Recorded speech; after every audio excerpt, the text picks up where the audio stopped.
大家好，呢度係一字電腦。今日呢條片就同大家比較下金星影視最新嘅 V12同埋早期6代或者以下嘅金星影視 RH 呢兩個嘅界面上面有咩唔同。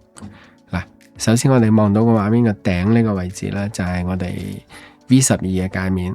我哋首先由上邊頂嗰度開始行一轉。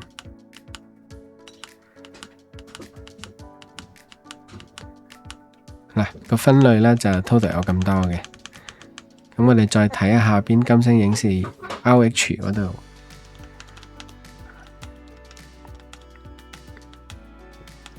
上邊其實已經你見到好多唔同噶啦。跟住我哋入去回播入邊望一望佢哋有咩唔同啊。我哋入去12呢個位置先，然後再落翻 RH。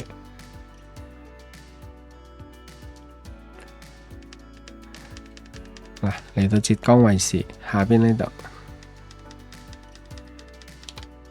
回播呢，你見到下邊大陸嘅台呢，舊款會多啲嘅。好啦，再睇下我哋最熟悉嘅香港啦，睇一轉先，落返嚟下邊。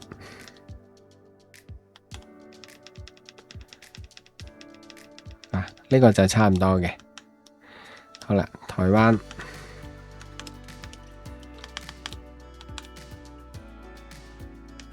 咁多，台灣都差唔多。日本、新加坡、日本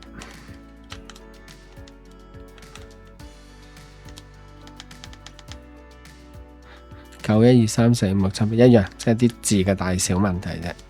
嗱，咁回播呢分別就唔大嘅。我哋再睇下直播。直播呢個分類。我係咁立一轉啦，你一陣需要嘅話就 pause 自己睇一睇。喺嘅每一個分類嘅右手邊嗰度有佢嘅總嘅節目台數嘅，我哋係咁行一轉。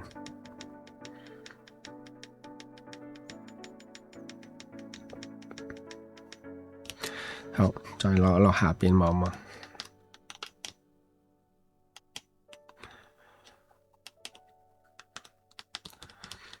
換個台。好，開始。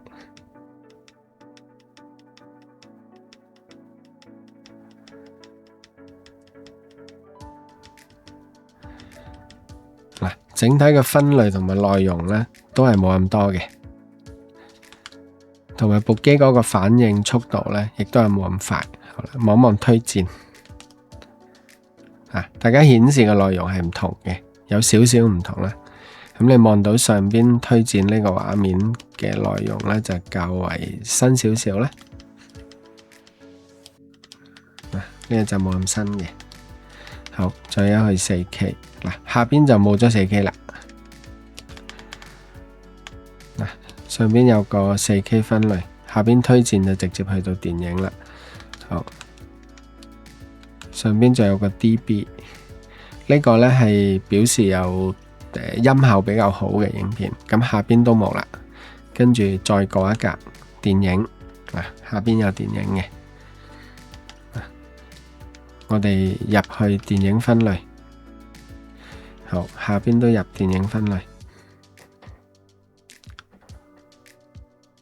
呢一度呢，你見到嘅嘢分別就唔大啦，但係個分類係唔同嘅。你望一望上邊個分類啦。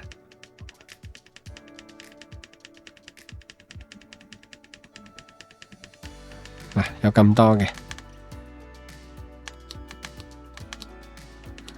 我哋再睇下下邊，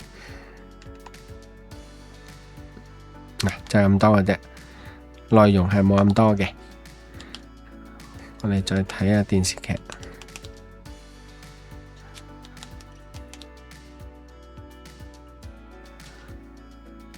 先睇上邊，都係會多啲分類。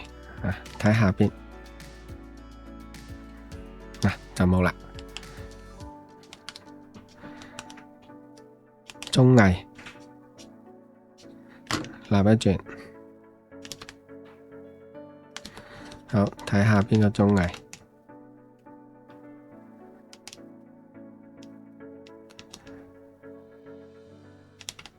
綜藝都有少少分別。好，睇下動漫。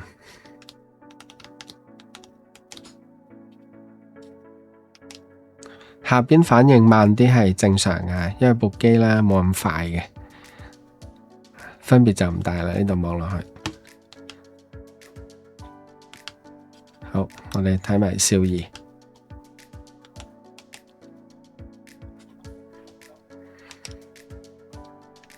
少兒嘅分類就咁多，睇下邊。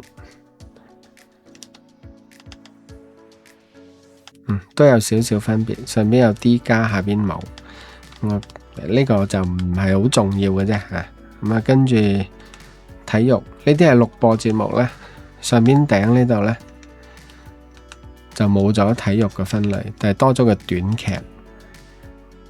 下邊就冇短劇嘅，短劇咧就係通常好短10零分鐘啊嗰啲影片咧就會擺呢個位置。咁下邊都冇，咁下邊係咪冇短劇？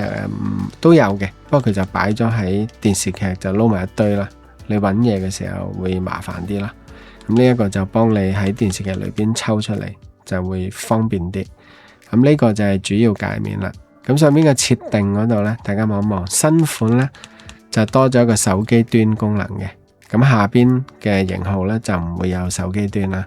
咁如果你話用起嚟，除咗速度上邊你睇嘅嘢有冇好大嘅分別啊？都會有啦，就係頭先你望到嘅分類，佢哋係唔同嘅。但係如果你要求唔高嘅話，齋咁樣用呢，其實冇問題嘅。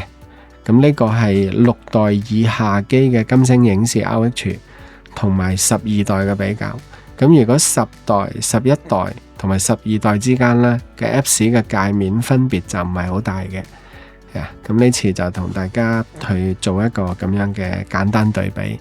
咁如果你覺得自己夠用啊，都用得到就得噶啦，我唔需要個速度上邊各方面有幾快啊，咁樣咁冇乜所謂嘅，你用得到就繼續用得噶啦。好啦，今日條片就簡簡單單就嚟到呢度，拜拜。